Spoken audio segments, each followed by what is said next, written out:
So we have a new episode of Legends and Leaders, and today it's great to have Marc here. Marc's the CEO of the D'Amelio brands. You've really kind of created the staple of what the influencer brand looks like today. You've really brought back one of the most iconic clothing brands, the Mitchell and Ness brand. Created your own clothing brand. So you've been, in this entrepreneurial space for quite some time. So I'm excited to have you here and to get into your story. Thanks for having me. I appreciate it, man. Awesome. So, where did this kind of passion for entrepreneurship and fashion, like, where did this start? I didn't even realize how long it's been, and I've always been entrepreneurial. I've always been creative. I remember when I used to race BMX bikes as a kid, I designed a set of handlebars because I always used to hit my knee on the bar, and I designed handlebars, and I actually went and bought the aluminum and went to a welder, and I think I was like 13 years old, and I don't know. I always I loved to create things, and I loved being entrepreneurial. And a lot of my friends were in finance, and I always would look at them like, dude, you don't really make anything. And I kind of like that thing where Richard Gere in Pretty Woman was talking about always wanting to build something. And I love that, taking a product from inception, from either in my brain or someone else's brain, and actually manufacturing it is a really cool experience. So then how did you start to begin your own clothing company? Like what was kind of the first steps for that? It was a long haul. I mean, I started off from just it was when people first started, when Adobe Illustrator first came out, and I knew that I had really cool ideas. I started out of college working for a company called College Concepts, and they made boxer shorts, and I was in sales, and every time I I was always, so many sales guys are try to be product guys, and but I definitely had a knack for it because I would make suggestions, either that retailers gave me, or I make my own suggestions, and I would see sales increase. So I knew I was into that, and then I ended up, just started, getting involved in Adobe and making designs, and I started a brand called Mad Soul in 2000, and it was when I had a really nice sales career. I kind of just gave it all up and started from scratch, and it was just something I learned along the way. Mhm. How did you get traction for Mad Soul initially? Like did you just kind of do PR blasts or give the product out to people? Like what were kind of the first steps there? Yeah, I mean, that's one of the things I say all the time now is I don't think it's necessarily easier now, but the barrier to entry is a lot lower. And I mean by that is, normally when you were, and I'll just speak about the apparel business, you would have to come up with the design, and you'd have to build a brand, and then you couldn't just talk to the end consumer. You couldn't just take a photo of it and do a cool Instagram post and put a link to Shopify and start to generate revenue. You had these, huge companies, whether they're department stores, and I remember, and you'd battle for shelf space and for floor space with some of the biggest companies. So when I first started Mad Soul, I remember going in to, Macy's on 34th Street, New York City, and it was my dream to have this clothing brand that I started in my head to get on the floor at Macy's. But right there next to us was, you're competing for floor space with Ralph Lauren and Calvin Klein and Sean John back in the day, and Rockaware back in the day. So you're competing with Jay-Z, and it was difficult. And then to advertise, to get people to come and buy your product, you had to compete for magazine ads at the rate that some of these huge corporations, these huge brands are paying, $250,000 for a full page ad in Details magazine or GQ magazine back in the day. And it made it difficult. So you had to find creative ways through working with, either a publicist, or calling up and getting editorial space within magazines. So, but we figured out how to navigate, but it's a lot more, it's a lot easier to get to the end consumer nowadays with social media, which has been great for small brands and entrepreneurs. Yeah. So, what did your family think of you at the time when you were going out on this maybe not non-traditional path of doing your own thing, your own company? So it's funny that I was like, I wanted to do something in the creative entertainment space, either in music. I was a DJ through college, and that's how I kind of put myself through college, DJing on the weekends at UConn. And so I that was my first love, and that was something where my mom was like, "There nobody makes money DJing. Like you got to get a real job." If I knew what I knew now, then I might have stayed with that. But um, it was one thing I'll say about when I started my own clothing brand.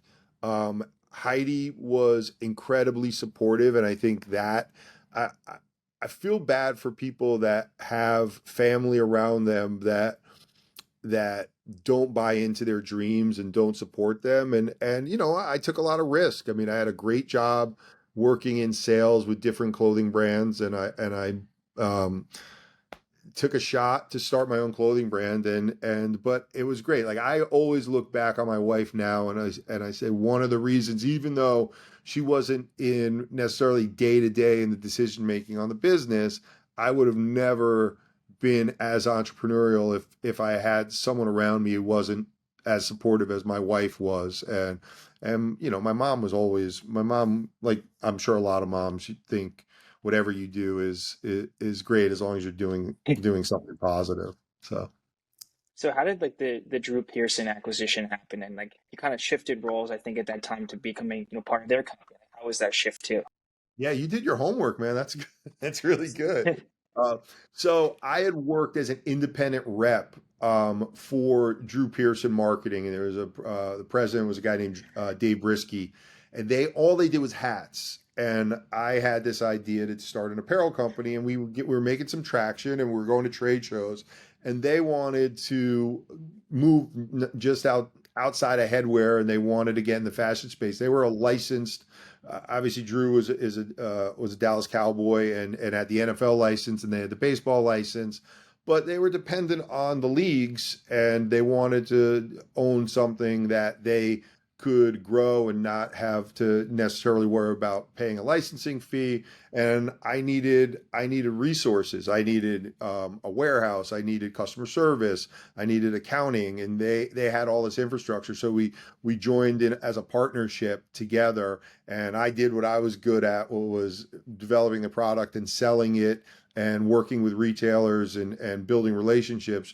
And they did all the things that they're really good at, was working with the factories and shipping, receiving, accounting, all the things that I didn't go to business school, so I, I had no Huh. idea how to do all those things. I mean, my level of what I've learned from Excel to Adobe products to to shipping, receiving has been, I mean, the education I received from starting my own company has been so impactful in everything else I've done throughout my career.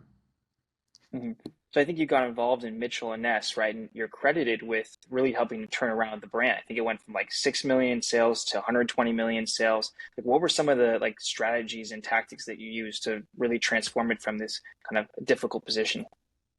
Yeah, I mean, look, we're in a really good situation. So Mitchell and S was they had a run where everyone was wearing their jerseys, and then their sales went like Mhm. this, and then then went down. And I think if everybody knows a story that Jay-Z talked about not wearing jerseys and wearing button-ups, basically was he called it, and the whole market switched from not wearing 4 and 5X jerseys, and their business struggled. Adidas, which owned Reebok, purchased Mitchell and S for a couple $1 million. And through my background in licensed products and someone I worked with at Pro Player was working with someone at Mitchell and S, and they called me and said, "What do you think?" I said, "I think they're in tough shape right now. No one wants to touch jerseys, but the fact that Reebok and Adidas owned them, they were able to get them licenses, the NFL. That was when Reebok had the official NFL. They were doing the official NFL jerseys. So there was a lot of licenses that transitioned right to Mitchell and S. And I went out and did what I always do. I grabbed a bag of samples, and I remember I traveled out to Detroit, Chicago, all the mid-Atlantic states down to the South, and introduced them to a rep group in on the West Coast, and year by year we grew, and now they're owned by Fanatics, and they're doing multiple hundreds of millions of dollars, and I'm a partner in it now, which is crazy that's come full circle. And Michael Rubin and Fanatics actually purchased it, and me, Heidi, Dixie, and Charlie are minority investors in it, and it's exciting. So Yeah. So when did you have this idea to create the D'Amelio brands? Like, when did that kind of happen? yeah, I mean, Ben, I was like, as much as it was fun being an older guy on social media, I definitely felt awkward and like a fish out of water, and and also I didn't know this business. It's taken me a while to understand Hollywood and entertainment and all of those things. So I knew this would be a perfect time. What I lacked a lot of times in creating businesses in the past was the market, right? And marketing. And now I'm like, I have this incredible platform in this market, and now I can take all the things I knew before, developing products, sourcing, shipping, receiving, accounting, all of those aspects, and couple that with the marketing of my family and my sales background, and put something together. And look, we didn't reinvent the wheel here. I mean, Reese Witherspoon's done it, Jessica Alba's done it, the Kardashians have done it. Obviously, what Kim has done with Skims is miraculous and incredible. And but we were, I think, one of the first ones to do it, where we wanted to do everything from beginning to end and really Mhm. own 100% of the business. So we did it the opposite, where, and I don't know, I'm not speaking for any other brands, but a lot of times what happens is major companies will come and they'll come to an influencer or a celebrity and say, "Hey, we want to do a shoe line with you," and it's basically it's a glorified endorsement deal. We didn't want to do that because we've done those deals and they're great, but we wanted to do something that every dollar we put in is going to be have a multiple value of that. And so that's what we did. And I think one of the misconceptions we have is that this is on the footwear side for D'Amelio Footwear, that this is Charlie and Dixie's footwear brand, and it is. They're owners in it, but we have an incredible designer who worked at Komodo Group for 20 years, and she's leading all design. And she basically brought Jessica Simpson to be as big as her footwear is. We got her from Komodo, and she worked for Jessica Simpson Footwear. Our head of production, same thing, is incredible. So, but the idea was simple. I mean, we've made a lot of companies very wealthy, and we get great endorsement deals, but we might as well do something. And more than just the aspect of the financial reward was really having the creative control, right? So many times that all of us have been in a meeting where you're meeting with a marketing team or a promotional team or a social media team, and they're like, "Hey, we want you to do a TikTok holding the product," and we're like, "Dude, that's not what it's got to be a little bit more organic." But I will say, every brand deal we've done, for the most part, has been stuff that we real products that we really like. We have been fortunate to, not only with the things we're doing now that we create, that we own 100%, things that we've done on the endorsement side, we've really liked the products. Mhm. So why decide to go after the footwear market? I mean, a lot of influencers have merchandise businesses, but footwear is generally something they kind of stay out of. It's more of a specialty item. Why decide on footwear here? Yeah, I think the risk is so big, but the reward is so great, and there's not a lot. It's so hard to enter the footwear space for a lot of reasons. The factory contacts, the minimum order quantity. I mean, people don't. These are all Mhm. things I knew, right? So if you want to screen print a T-shirt, right, you can do direct to garment printing. You can do one at a time. You can do small runs of 120 units, like 90 units, whatever. You can do all that. Footwear, is crazy. I mean, you have to take out you have to buy the molds, you have to there's so much of a commitment on it. And the minimum order quantity from us to a factory is usually 2,400 units, 600 a Mm. color. So it's hard to get it started, but once you get it started, there's not a ton of competition because the big guys, either the Louboutins and the Gucci's, and they own the high end market. But in that middle market of fashion, where you have Steve Madden and Camuto, and then under Steve Madden you have Dolce Vita, and you have there's basically a few people that run this, and the barrier of entry has been difficult. So once you get past there, I thought if we can make this work, it could be huge. Now, making it work isn't easy because selling footwear online direct to consumer is tough, but that's where my background of a wholesaler comes in, and being able to talk to retail and being able to offer them something that makes sense for them. So right now we're selling direct to consumer, and it's going really well. And but people need to get to touch and feel the product. So we just finished a pop-up shop at the Grove, which went incredibly well, and got so many people that came in there to touch and feel the product, and so much sales there. And now we were opening up retail. So first trade show we went to was in Vegas, the Magic Show. Went to Magic New York, and now we're going to little regional trade shows around the U.S. So how do you balance now footwear and you're rolling out D'Amelio Foods at this kind of snack business and you have some other stuff? Like, how do you balance all these different brands and give them the right amount of attention and then also prioritize scaling them? Yeah, it's not easy. I mean, one of the cool things that we're doing which makes it easy is we're using the economies of scale where it's I look at D'Amelio Brands as an incubator, and we can't do 10 things at once, but doing two or three things, or maybe four brands that are in different areas. We need some specialized talent. So like I said, on the footwear side, we can't have the same person that's designing our shoes designing, developing our food. So we're on those things, we're going to need specialty people, but we can have one cohesive marketing team that is, that's good at doing content and good at doing photos, and the same person that is photographing a bag of snacks could photograph a shoe.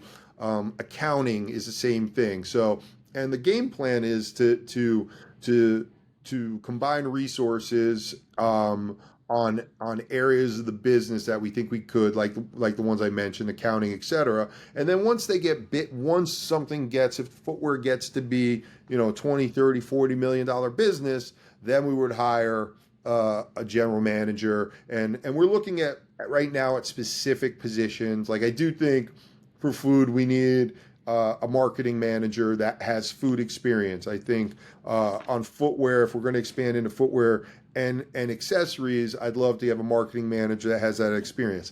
But our chief financial officer, I mean, I think if he knows how to do accounting and knows general accepted Yeah. accounting principles and things like that, we're not as particular on that until we grow to scale.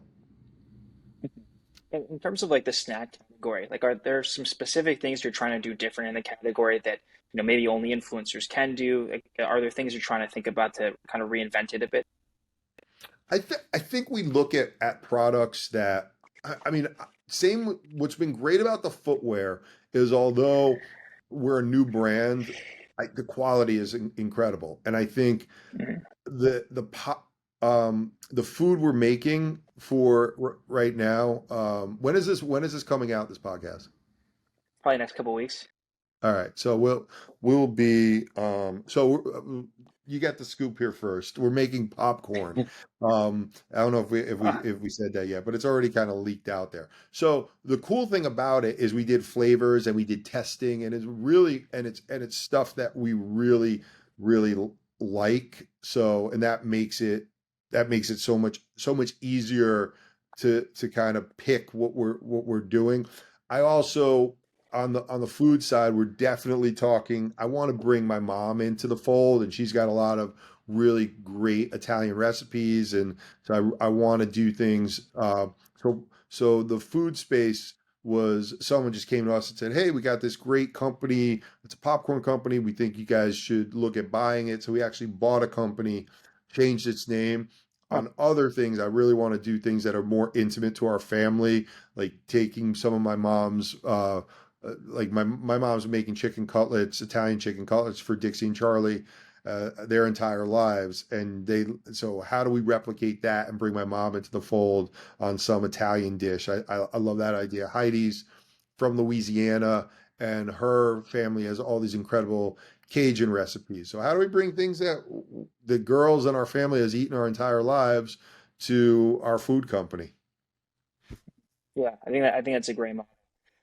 So in terms of like kind of the TikTok landscape, at one point I believe you put out like a tweet saying you were interested in buying TikTok and kind of making that happen. What do you think is the future for the platform, and do you think that that's still going to be like the primary focus of your family long term?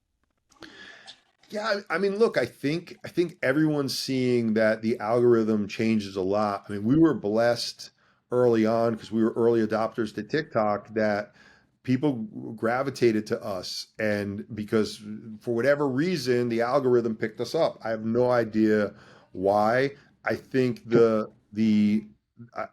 they're all businesses, right? So they're not just going to let us go in there, and this isn't just TikTok. This is everybody, right? They're going to want us to, if we're going to advertise with them, they're going to want us to spend money. So I think we got to look at other ways to. I think social media will continue to be an important part of influencers getting their message out there and launching their businesses and talking about their business. But you got to be cognizant of not filling your feed with ads. And I think we got to look. I think things are going to circle around to more traditional advertising. Also, like people thought, looked at me like I was crazy because I wanted to do a D'Amelio footwear billboard, and they're like, billboards, why would you do a billboard? And I'm like, well, why wouldn't I? And then what we did is we put a billboard up there, and we knew we weren't going to get an ROI off of a billboard. But then we made so much content around it and made us look bigger than we were. And that was great. So I will continue to work closely with all the platforms and keep relationships with them and find out what their new products are for not only building us as going forward as influencers, or I hate that word, going forward as content creators, but also as business people, and they're all trying to do things, but they need to make revenue, so they're going, and I have no problem paying them if we get an ROI on stuff, and then looking at unique ways to do things. I think if you look at what we did at the Grove, which was more traditional brick and mortar retail, even though it was a pop up, like that was incredible for us. We probably got that fed into not only our socials, but fed into everyone else's socials. And maybe on paper, we probably lost a few dollars on it, but the money we made from just the overall impact we've had is probably incredible. So. Yeah, likely it is for sure. Yeah, So in so terms of like and the I'm not planning on yeah, buying TikTok. I just said that. I mean, that's I never like I was like, look, if they were going to shut it down in the United States and they needed they because of it being owned by China, they wanted an American company to buy it. I mean, I know enough people that we could have put a group together, but I knew that was going. I knew a bunch of silly politicians were going to go home and talk with their grandkids, and their and their kids or grandkids are going to say, "Wait, I heard you're going to ban TikTok, Grandpa," and then I knew it wasn't going to go anywhere. I last I heard, things seem like they're going forward with TikTok the way it is, and it's been fine for us. So in terms of like the NIL landscape, I think you wanted to kind of help out some of these NIL athletes and kind of do something different for them, help them manage it, manage their kind of that kind of endorsement landscape too. Like, what do you plan on doing in that area? Yeah, I think, well, mine is totally University of Connecticut focused. I have no plan to do it as a business. And I looked at it as these kids have these young men and women have these amazing platforms. And in Connecticut, actually, the legislature passed an amendment that said, or a rule that said they can actually wear their jerseys in these promotions. So I'm looking at them like they're Division I athletes. They can wear their jerseys. They're influencers and content creators, but they how do we get them to do two things? One is get them put some money in their pocket so they're making some money. And two is how do we help them grow their platform and build their brand. So that's what D'Amelio Huskies Collective is about. It's UConn focused. We have about 20 athletes. We do get money in their pockets, I'm looking at basically what I did in helping Dixie and Charlie and Heidi and me build our platform. I think that's interchangeable into giving people tips and telling them how to collab with other people and grow their platform. But I'm not getting involved in the hey, we're trying to get a quarterback for UConn and he needs $2 million, and like that's not my gig at all. I have no interest in that. I would love to be able to look back on taking 20, 30 young men and women and when they leave UConn with a degree, if they don't go to play professionally, that their platform and their knowledge that we've worked with them on helps them with their career out of college. Look, Mark, I appreciate you coming on. You've really been you spearheaded the movement for your family with the brand space and the show. You've done so much in, and I think season three just came out September 20th, or so people should go check that out on Hulu. And I just wish you much success in scaling out the snacks division and the footwear division and all these interesting things you're doing in this D'Amelio incubator. Thanks, man. I appreciate your time, man. This is awesome.